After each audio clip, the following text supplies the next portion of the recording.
সুপ্রিয় দর্শক মণ্ডলী, সবাই সালাম এবং শুভেচ্ছা নেবেন। বেনজির আহমেদ আর জেনারেল আজিজের দুর্নীতি নিয়ে মিডিয়া যখন উত্তপ্ত, ঠিক এরই মধ্যে বোমা ফাটালো দেশের জনপ্রিয় পত্রিকা প্রথম আলো। পত্রিকাটি মালয়েশিয়ার শ্রমবাজারে দেশের কীর্তিমান সংসদ সদস্যদের আদম ব্যবসা নিয়ে বিশাল আমলনামা হাজির করেছে জাতির সামনে। আরও ভয়ের কথা হচ্ছে, এই প্রতিবেদন ধারাবাহিকভাবে চলবে।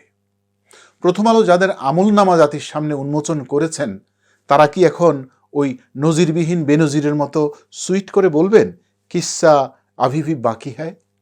প্রথম আলো বলছে, গত 1.5 বছরে শ্রমিক ভিসায় মালয়েশিয়া গেছেন 4,50,000 বাংলাদেশি।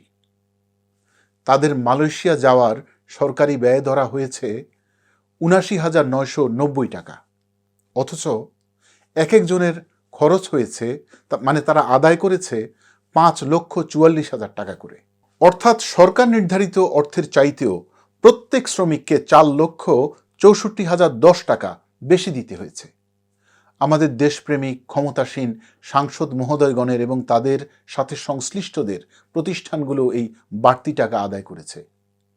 এই বাড়তি টাকা আদায় করার পরিমাণ 20,000 কোটি। জি, ঠিকই শুনেছেন, 20,000 কোটি টাকা। আমাদের ভাগ্য নির্ধারকেরা, আমাদের মহান নেতারা যাদের কাছ থেকে এই বিশাল অঙ্কের বাড়তি টাকা আদায় করেছেন, তারা আমাদের দেশের বেকার শ্রেণী। বেকারত্বের অভিশাপ থেকে মুক্তি পাবার জন্য ঘরের টিন, হালের গরু, মায়ের হাতের বালা, স্ত্রীর গয়না, নিজের হয়তো অটোরিকশা, এমনকি পরিবারের শেষ সম্বল জমিটুকু বিক্রি করে, আবার কেউ কেউ আত্মীয় স্বজনের কাছ থেকে ধার করে অথবা ব্যাংক থেকে চড়া দামে ঋণ করে এই বিশাল অঙ্কের টাকা তুলে দিয়েছেন রিক্রুটিং এজেন্টদের হাতে। এরপর সকল বাধা বিপত্তি অতিক্রম করে মালয়েশিয়া যাওয়ার পর ভাগ্য খারাপ হলে শুরু হয় জীবনের নতুন যুদ্ধ, নতুন অধ্যায়। মালয়েশিয়ায় বাংলাদেশি শ্রমিকদের দুরবস্থা, দুরাশা বা দুরবস্থা, অসম্মান অপমানের কথা নিয়ে জাতিসংঘের মানবাধিকার কমিশনের উদ্বেগ উৎকণ্ঠার শেষ নেই। শ্রমিকদের মানবতার জীবন নিয়ে অগণিত প্রতিবেদন হচ্ছে, কিন্তু কোনো পরিবর্তন হচ্ছে না। নিজেদের সর্বস্ব শেষ করে বিদেশে ধুকে ধুকে কষ্ট পাওয়া শ্রমিকটি আর দেশে ফিরে আসতে পারে না। আর রাষ্ট্রের সকল ধরনের সুযোগ সুবিধা ভোগ করা কুখ্যাত আদম ব্যাপারী চক্রের এতে কিচ্ছু আসে যায় না। প্রথম আলোর অনুসন্ধানে যাদের নাম উঠে এসেছে, এদের তালিকায় আছেন মহান জাতীয় সংসদের 4 জন আইন প্রণেতার নাম। তারা হচ্ছেন মাসুদ উদ্দিন চৌধুরী ও তার প্রতিষ্ঠান 5&M ইন্টারন্যাশনাল, নিজামুদ্দিন হাজারি ও তার প্রতিষ্ঠান স্নিগ্ধা ওভারসিজ, বেনজির আহমেদ ও তার প্রতিষ্ঠান আহমেদ ইন্টারন্যাশনাল এবং সর্বজন পরম শ্রদ্ধেয় সাবেক অর্থমন্ত্রী আহম মুস্তফা কামালের নাম। তিনি তার স্ত্রীর নামে প্রতিষ্ঠা করেন অরবিটাস এন্টারপ্রাইজ, আর তার মেয়ে নাফিসা কামালের নামে প্রতিষ্ঠা করেন অরবিটাস ইন্টারন্যাশনাল। আইন প্রণেতাদের প্রভাব প্রতিপত্তির কারণে ছোট ছোট আদম ব্যাপারীরা তাদের কাছে জিম্মি। এরা নিজেদের প্রতিষ্ঠান থেকে অঢেল টাকা কামানোর পাশাপাশি অন্যান্য আদম ব্যাপারীদের কাছ থেকে বড় ধরনের কমিশন খায়।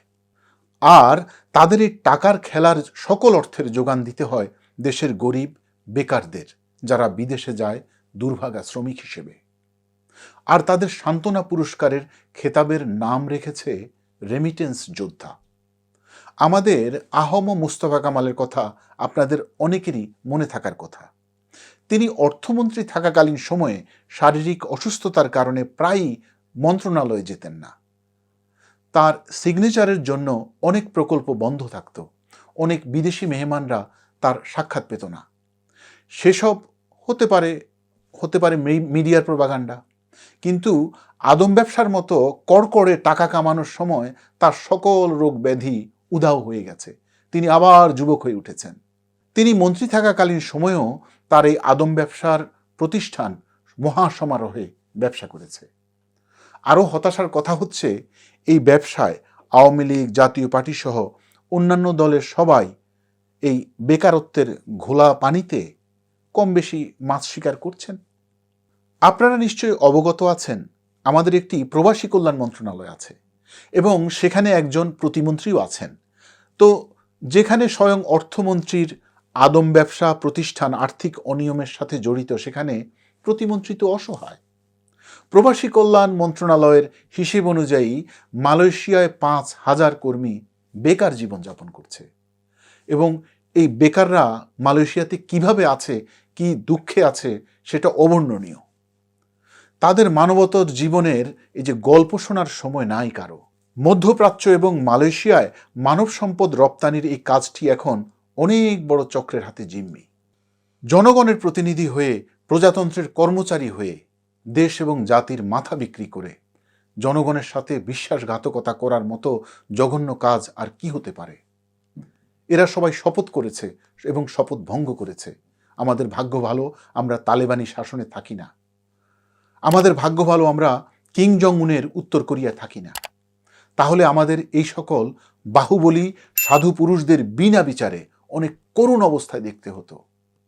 সবাই ভালো থাকবেন, সুস্থ থাকবেন। ধন্যবাদ।